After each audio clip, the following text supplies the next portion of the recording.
welcome to the Papa Dennis Show. It is Friday, September 18th, 2020, and with us we have Glenn Dobrogosz from the Greensboro Science Center. How you doing today, Glenn?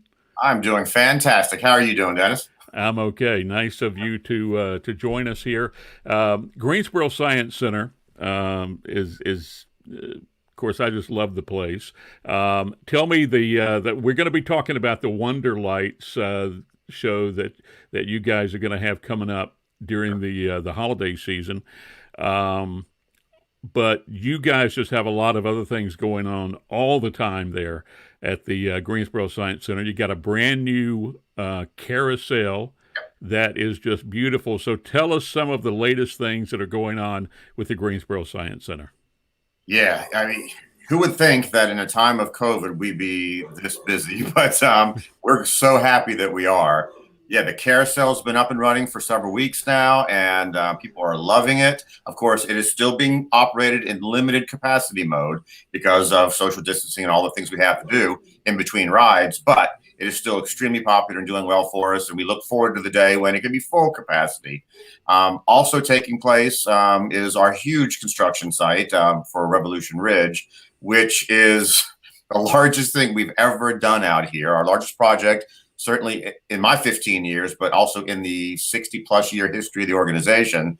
And I've been starting to do lots of behind-the-scene tours down there with potential donors and the media and anyone that really wants to see it. And I think everyone is really impressed because it is going to be a top-of-the-line project, facility, addition to tourism in our community.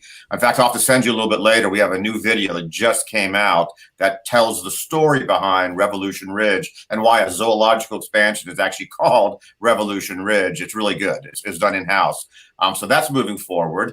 Also, new tree houses, the Kiwanosaurus Treehouse Adventure, a kind of a Robinson Crusoe treehouse complex adjacent to the zoo expansion. That's under construction as we speak.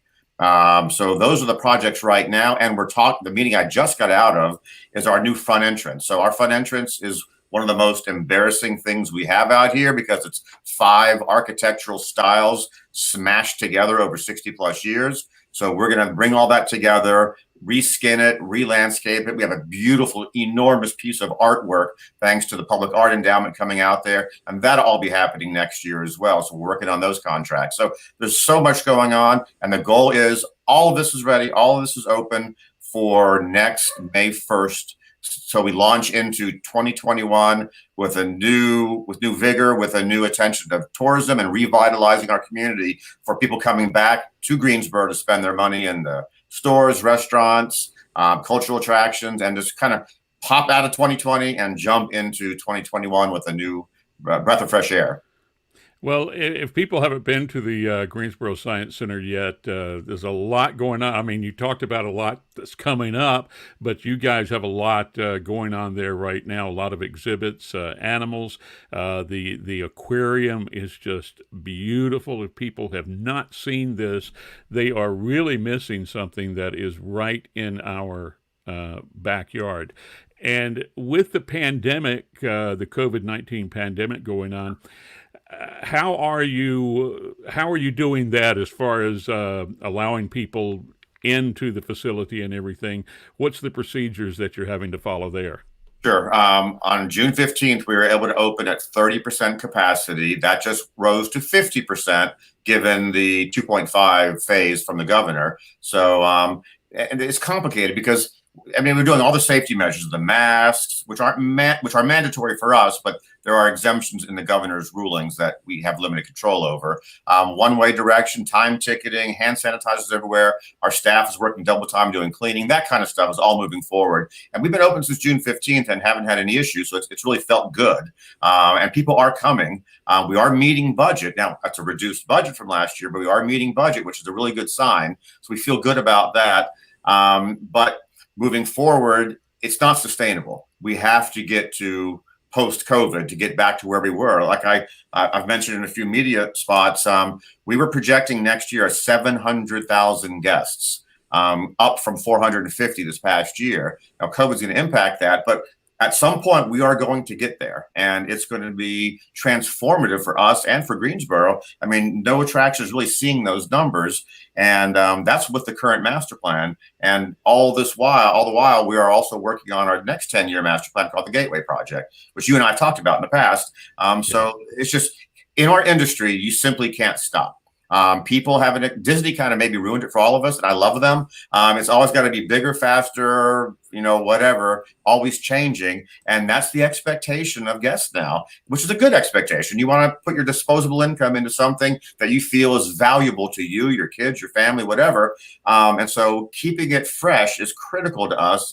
And we do that constantly, which is why, which I know we're going to talk about, we decided in 2020, maybe wasn't the best year, and we didn't know it at the time, to do Winter Wonderlights, which will be the largest holiday festival in the history of Greensboro. And it's going to be done by this little not-for-profit up Lawndale Drive. And we're going to try to make this something extraordinary, an annual tradition for this community.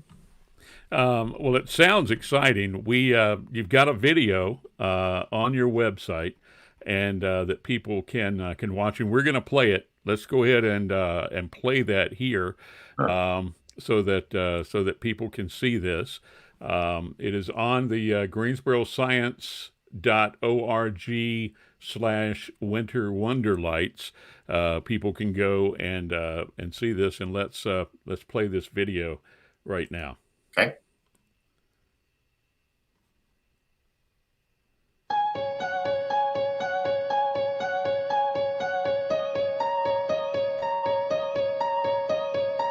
There is a place within each of us where a child makes their home, where our hearts are still young and our eyes see with hope. It's a world we can find if we want to, can fly to on the wings of a wish.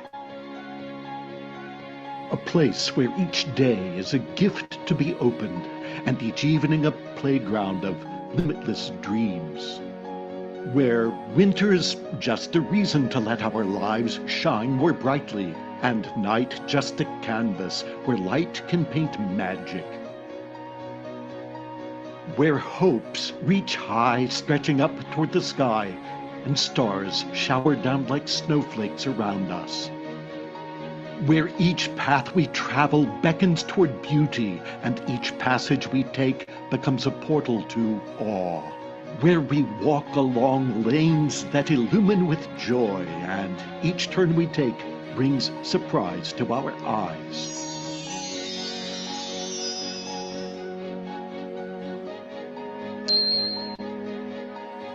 Where the best yesterdays we can remember blend with the brightest tomorrows we can imagine. A place purely made of childlike enchantment, a world where wonder lights our way.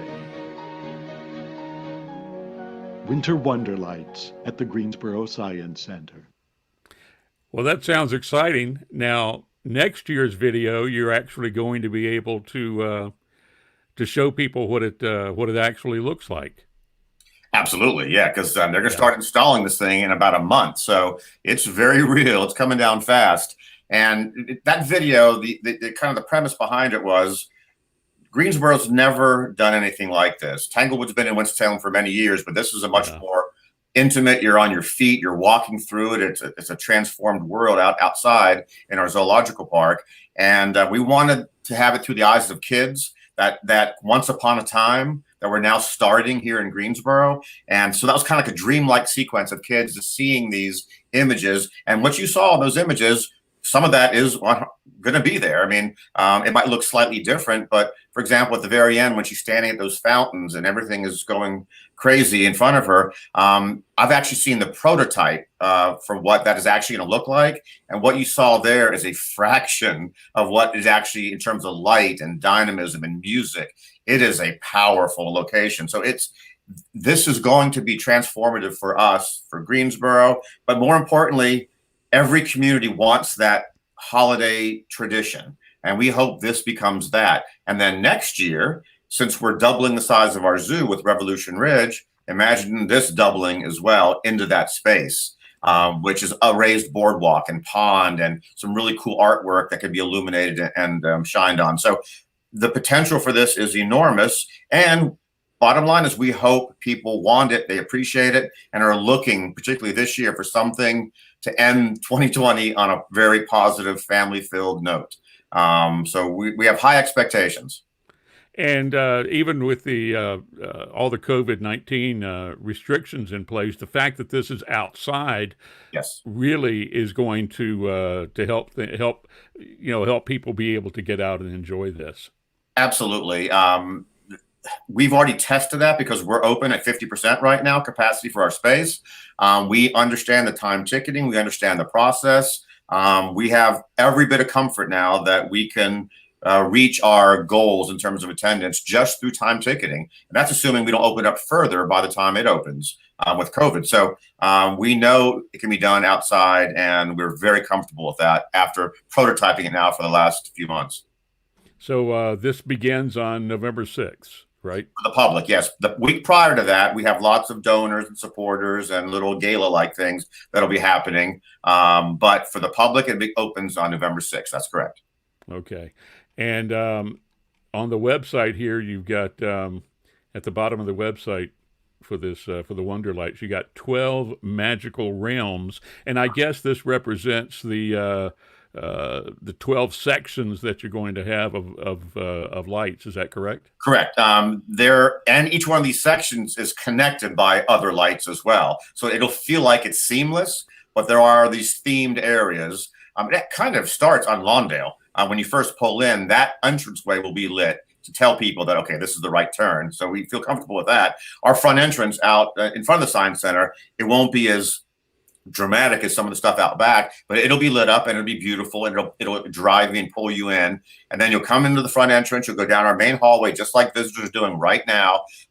Depending on what we can do in Santa's workshop, we have Santa coming. We have Santa signed up for many, many nights. But of course, it'll be done differently with magical video, and Santa will be here, and you'll probably be in the room with him, maybe not on his lap, that kind of thing because of COVID. But we've got all that worked out. But then what is cool about this is that, yes, it's a holiday event, but there's a lot of science built into this as well. So the first thing you come to, it shows it there, wintry welcome. It's going to feel like you're coming into a land of icebergs and ice age, and there's going to be these iceberg-like things. There's going to be some dinosaurs illuminated, as well as there's going to be snow coming down on your heads. This is the first thing you come into. Wow. Is a snowy white blue realm, and that's the grand entrance. Then next you go into the dancing fountains, which is where our penguins are dancing on these lit fountains, and the music is just blaring, and it's really cool holiday music. I can't give too much of that away. That is going to be a super special location where I see kids and families dancing to it because it really is unique. The fun festive zone is these giant pods on the ground of light and changing color. It's totally interactive. You don't have to use your hands, you use your feet, and you're jumping from pod to pod to pod all throughout this main area in the center of the zoo. And they change light and color, and you can do it in sequence with your friends and family. And it's kind of like that, almost like that scene from where Tom Hanks is like dancing on the piano. It's not a piano, but it's kind of got that feel to it. You can have a lot of interactivity there. And then the Forest of Light, which is next. This is the tube. This is that proverbial that you're walking through 110 feet of light, glistening light all around you. This will be an extremely popular one, probably the most photo-opt of all. The Woodland Wonders next. This is probably one of my favorites because the technology is just these uplights into your forest. So they're uplighting all your trees in your forest with these really wild lights. And built within that are these forest creatures. Maybe one of them has a shining red nose. We'll see if that happens. And they're dancing and doing things throughout this mysterious forest. And then it ends back. It doesn't end, but the next experience is the Snowball Surprise, which it did show in the video, which is this giant globe of changing light and color that's right before your eyes, like a giant Christmas ornament, doing all these wild and crazy things. Okay, then you backtrack a little bit back to the Forest of Light, which we won't have to do next year because next year will be a loop. Into the Peppermint Path or Peppermint Forest, which is our farmyard, which is it's just going to feel like Candyland is really what it's designed to be. And chances are there are people there serving things like hot chocolate and other candies and other light things that people can be experiencing as well. And then just past that is the most technologically advanced piece of this, which is gingerbread barn. So we're using projection mapping on our barn. So imagine you're looking at a barn and it just looks like a barn. And then mysteriously on the side of the barn, these animals show up. And they start building this gingerbread house, and it's all done to music and very playful. It takes them about 30 minutes to build this. And then all of a sudden, boom, it goes away. And the animals come back out and they start building it all over again. So it's using projection mapping on that space. The Snow Globe Theater, when you come back inside, our Omnisphere Theater is being turned into a giant snow globe where you're in there with the snows coming down on you. At least it looks like it is. And then all these penguins and animals from the forest are singing songs with you. Then you head to the North Pole, which is our sales center. Greensboro Opera and a bunch of animated creatures are going to be singing farewell to you in this really odd sales center with all the walls coming to life, singing farewell songs, farewell holiday songs.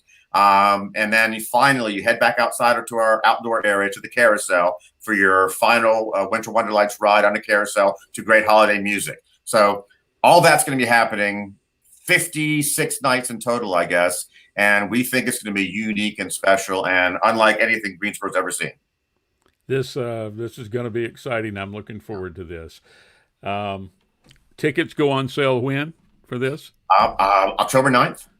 Okay, that's just a couple of weeks, 2 or 3 weeks away. Exactly. And daylight savings time is November 1st, which is why we decided to bring it up a little bit in time. It wasn't all this was going to originally start closer to Thanksgiving, but we got lucky. Not Winter Wonderlights, but daylight savings time is happening early, so it's going to be dark. Why not maximize the amount of time that visitors can experience this? Yeah. Well, Glenn, this really looks exciting. You guys done a lot of work on this, and I am really looking forward to seeing what you guys finally finish up with here with this Winter Wonderland of Lights. And let me add one final thing to that. With COVID, the Science Center was closed for 3 months, and it depends on how you break it down, but from a cash flow or a loss of revenue standpoint, we basically are dealing with about a $1.6 million loss for the year. Wow.